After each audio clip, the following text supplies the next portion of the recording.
It's 9:30 on Bayfm107.9. Well, let me just quickly give you a background of what's been happening as far as infidelity is concerned. While the infidelity website signs up a new member every 9 seconds, it has boasted, indicating that cyber infidelity is not only a strong trend, but that it might be the way modern intimate relationships are evolving. Star Nyembezi is one of the fastest growing social networks outside Facebook and Twitter, claims the founder Noel Bederman. It now has 18 million members in 26 countries. More than 135,000 of them are in South Africa. On the line on Bayfm107.9, we are joined by international accredited couple and sex therapist, sexual rights activist, and an educator and a clinician, Dr. Eve. Good evening and welcome to the show. Such an honor for me to have you on the show. That sounds like a wonderful introduction, Star. Thank you for having me. Let's quickly get into it. Why cyber cheating or cyber infidelity is so rampant? Because we have what's called a AAA engine, which actually has 5 engines. That means that it is accessible. Everybody has a phone and everybody has internet connection. It's affordable. Most people can afford to get online. And it is accessible, meaning that we can access it any time we want, which means that we have access to people 24/7. And that means that we can jump into a social network site and begin to chat.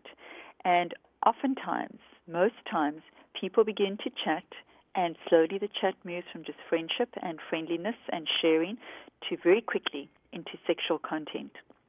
And suddenly you're into a hot chat, a cyber flirt, a cyber sex, and then maybe even you're taking it offline and having real life sexual experiences with this person or people. When it comes to infidelity, is it still perceived as a man who conduct infidelity, or now things have changed? Well, that's a great question, because tomorrow my first survey into cyber infidelity is going to be launched, and it's on female infidelity, because there is so much a rising numbers of women who are unfaithful, not only generally, because we know that women's numbers of infidelity began to rise once women got into the workplace, but cyber infidelity, we've got wonderful research that shows us that women are sexting, which means sending nude photos of themselves through internet, via text or Facebook or online. And women are chatting and women are flirting and they are having cyber sex and taking it offline. So more and more women are doing that.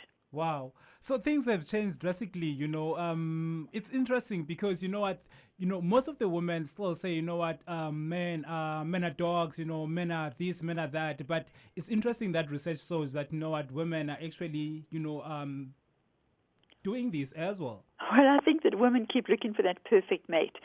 Unfortunately, we have a belief that we're going to find somebody who's our soulmate, who's going to be the one and only.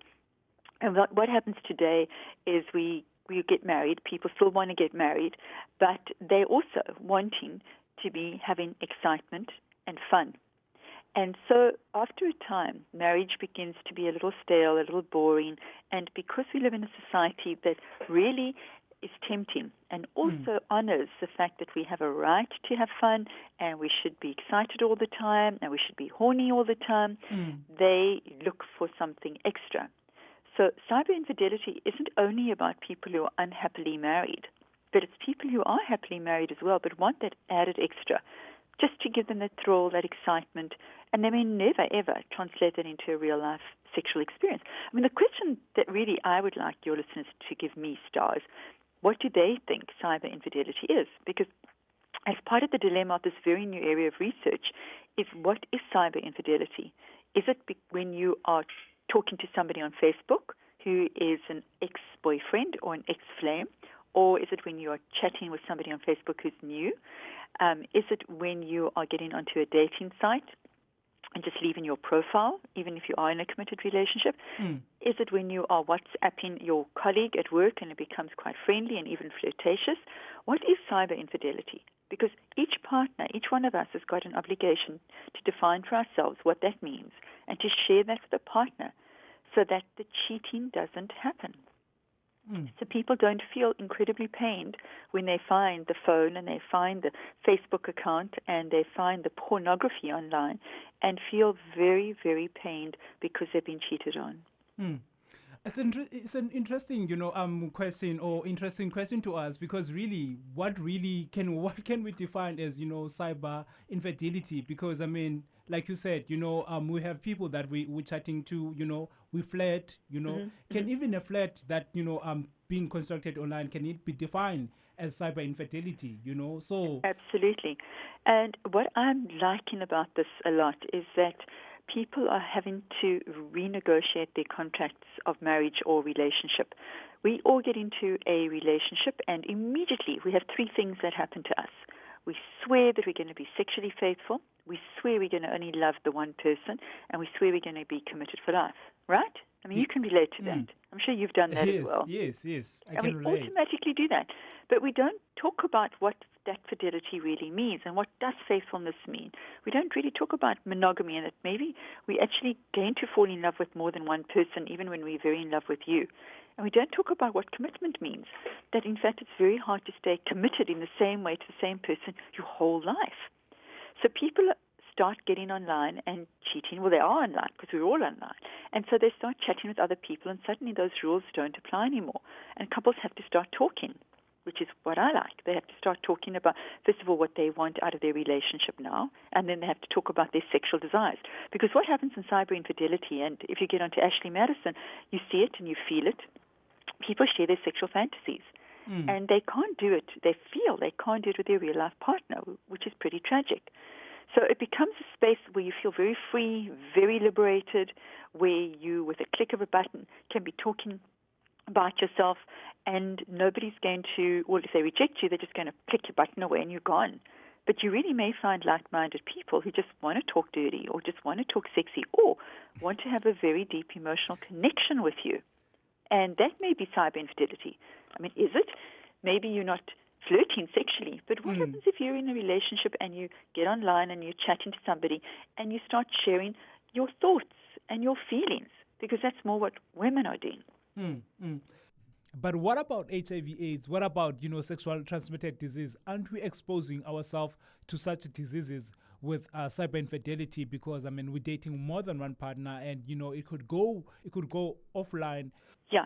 So we know, because we live in a country that is so overrun with HIV and STIs, that the more partners that you have, the higher your risk of becoming infected is. But it's not that cyber infidelity is there to promote HIV and AIDS.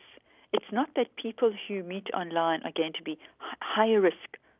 It's not that. It's just the more partners we have, the higher risk we are. But who's practicing safer sex?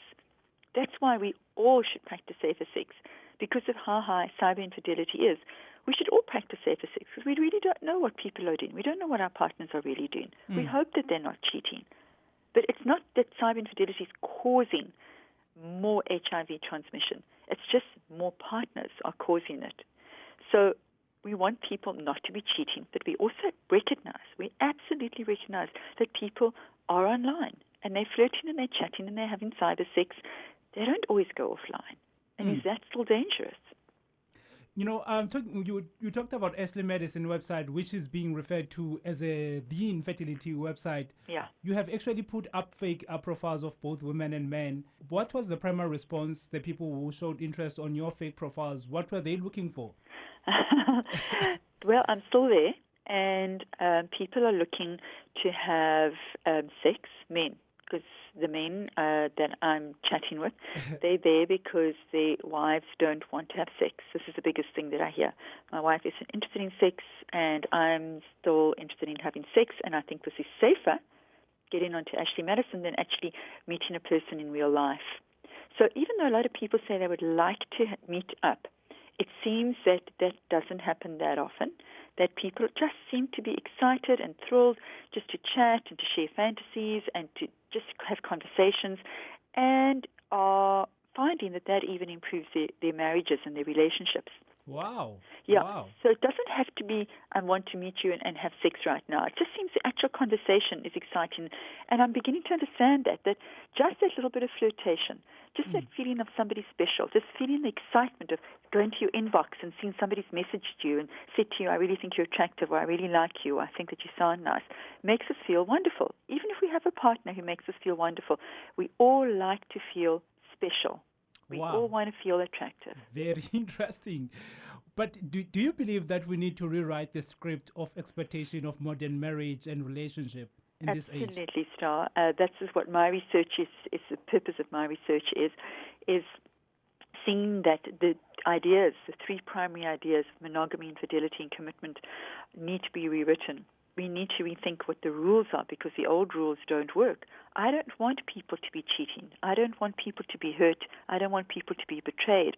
Yet I can't stop people from doing this behavior by actually getting online. So I have to say, well, isn't this kind of normal? If so many people are doing it, isn't it normal that we flirt and that we chat and that we exchange sexual dreams and fantasies? Is it really hurting anyone?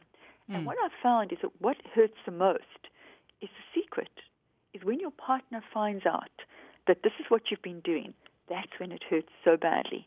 That's when the partner feels betrayed. They feel more betrayed by the secret than they do with the content of what you're saying.